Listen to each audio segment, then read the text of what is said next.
Hello, this channel is called True Maps, and today I'm going to be analyzing something that Contrapoints has said about cancel culture, and I'll link to the original video in the description below. But I just wanted to analyze a couple things, so let's go ahead and dive in, and we're getting started 13 minutes and 43 seconds into canceling Contrapoints.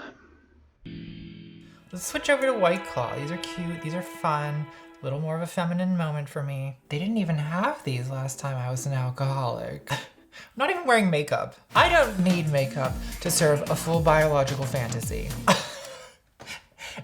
Keep drinking, people. We're gonna make it through this together. So I was doing a little Twitter archaeology when I was looking into the James Charles canceling, and I found a bunch of tweets referencing.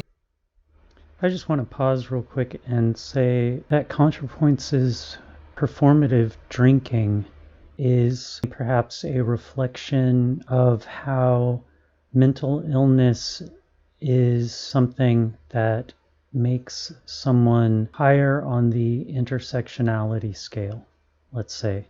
And so we've seen a very high increase of people posting their various maladies in their byline as part of their identity, which I think is very dangerous because it's not healthy to make illness part of your identity. Carrying on. Earlier James Charles scandals. Y'all forgiving James Charles? He's still a transphobe. Y'all are acting like just because James Charles has receipts, he's no longer a racist transphobe. Like, James Charles is racist, ableist, transphobic, and a sexual predator. A white woman. Y'all are being too harsh on him and he's uncancelled. So according to Twitter, James Charles is not only a sexual predator, he's also a racist and a transphobe. That sounds pretty serious. Let's investigate. We'll start with the transphobia allegation. Catgirls of the jury. Exhibit A. So you're not even full gay? I mean, no, there have been girls in the past that I thought were really, really beautiful. There's also been trans guys in the past too that I was really, really into for a moment in time. And I oop. As I say on Twitter, yikes. This ain't it, chief. Friendly reminder that this isn't a good look. Maybe don't be transphobic. Okay, so what Contrapoints is saying, it's a series of very common responses that people use on Twitter rather than engage with the content of what someone is posting. It's done to show disapproval without having to articulate an argument as to why what they disapprove of is incorrect. I'm not sure about the meta-awareness that Contrapoints has in this video. As we'll see, there's kind of a double meaning to the cancellation that's happening here. There's the surface cancellation, which is the subject of this video, canceling James Charles. And then there's the actual cancellation, which is the entire reason that they are able to cancel someone. I know that's a little confusing, so I'm going to explain it after we watch a little bit more of this. Pointing. So James did fuck up here. The problem is he's suggesting that being attracted to trans men makes him less gay, which implies that trans men aren't really men, which is at odds with the way trans men understand themselves. So this does deserve criticism, no doubt, no doubt. However, what... Okay, so there are a whole list of hidden assumptions in that statement. Contrapoint says this is not how trans men view themselves. So the hidden assumption is that how trans men view themselves is what defines someone else's transphobia. But what Contrapoints is saying is that that is how it is. And so it's a teaching moment. But what it really is a preaching moment. And that ability to make an assertion as to the nature of reality is what cancel culture is. So that ability to say, I know that it does not make someone less gay to sleep with someone with a vagina. This is completely antithetical to the widely held view, and I'm just pointing out how Contrapoints' view is religious here. The religious view that we are all souls from the same source wearing a suit of meat. Our nature as a soul means that we are no different from each other than the body that we inhabit. So I don't see how two souls engaging each other through their meat suits have a real concrete definition of this thing altogether. But I would say that if gay sex is something that people like, then someone else doesn't have the right to tell them that a different kind of body is the same sex.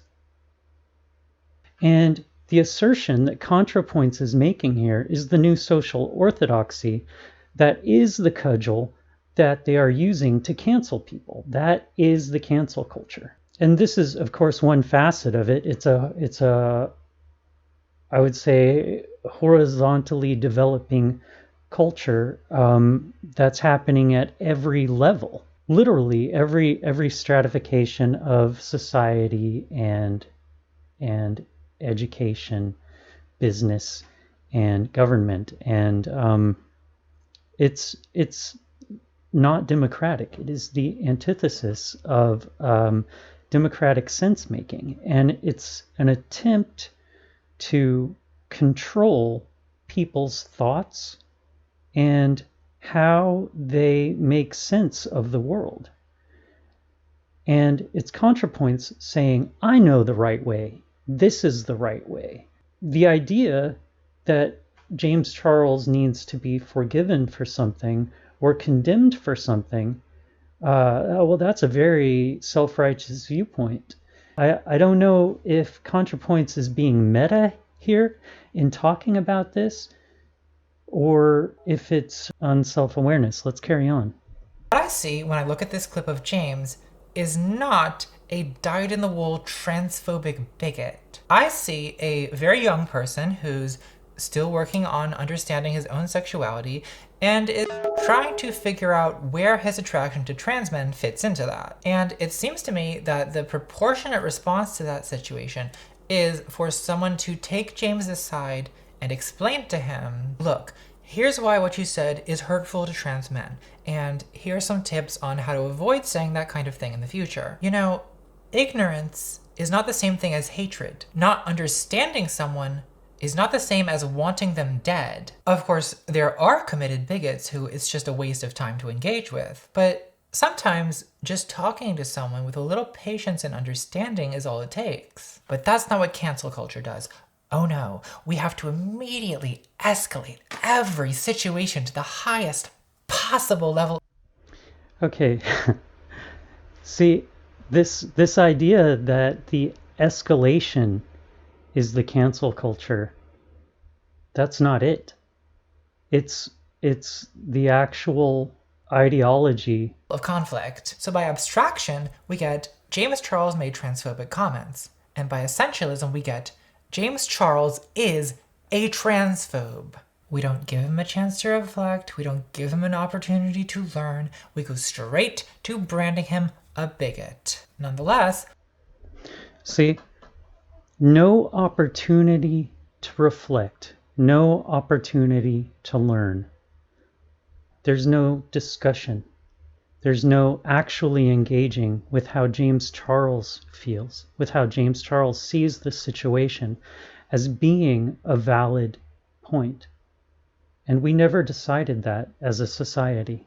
There are people who are having conversations, and this isn't it. So I appreciate Contrapoints sharing the kind of breakdown of how James Charles was canceled. And I would like to say that it is the same mechanism that is driving the cancellation of YouTube reality stars as it is canceling intellectuals and scholars. And that's the debate it's important to know is being canceled. In fact, it's probably a good idea to go back and look at everyone who Contrapoints has condemned or canceled and actually investigate their content deeply for yourself. Because rather than bigotry, you might find disagreement. Rather than transphobia, you might find a different point of view. In fact, I find it so disingenuous to say that someone is a transphobe who engages in romantic and physical relationships with trans people. Okay, so I'm just going to leave you with a few closing thoughts here. One thing I want to point out is the weird linguistic double standard wherein Contrapoints gets to say that trans men are men, while simultaneously condemning James Charles James? Ugh. She gets to condemn him for recognizing that men and trans men are two different categories, while she herself draws the distinction between men and trans men. Instead, to be internally consistent, it would have had to sound like, that's not how men see themselves, but meaning trans men, like she said. It's weird that when someone, they want to make the point that they don't believe men and trans men are one unified category and instead are actually two categories, and that's why we have two names for those categories. And if they want to point out if women are not transitioning to men, if men and women are not separate categories, what is someone transitioning from and to? It's obviously an ideologically driven linguistic trap. So I don't want to make too small a thing about it, because it's where if you are on the morally correct side, then you get to go ahead and draw that distinction. But if you are in a morally dubious situation, then you cannot draw that distinction. Distinction in itself is not morally dubious.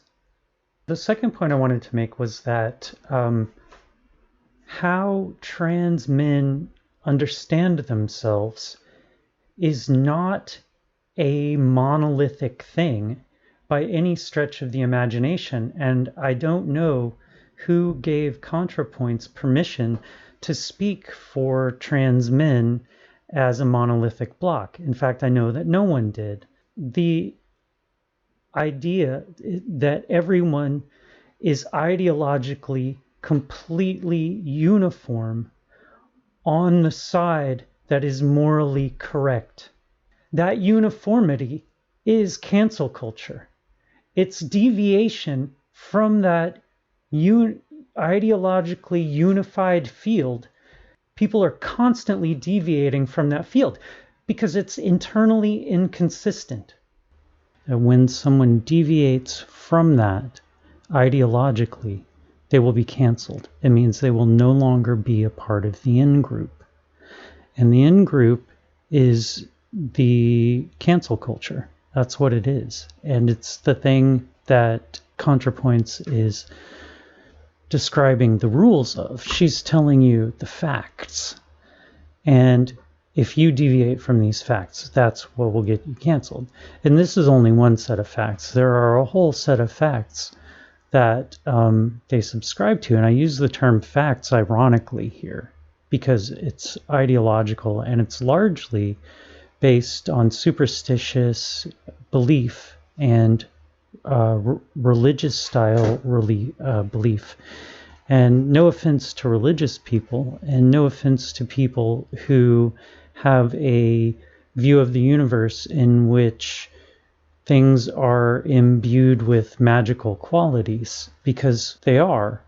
But we all have our ability to make sense of what those magical qualities are. And we have a collective ability to make sense of what those are.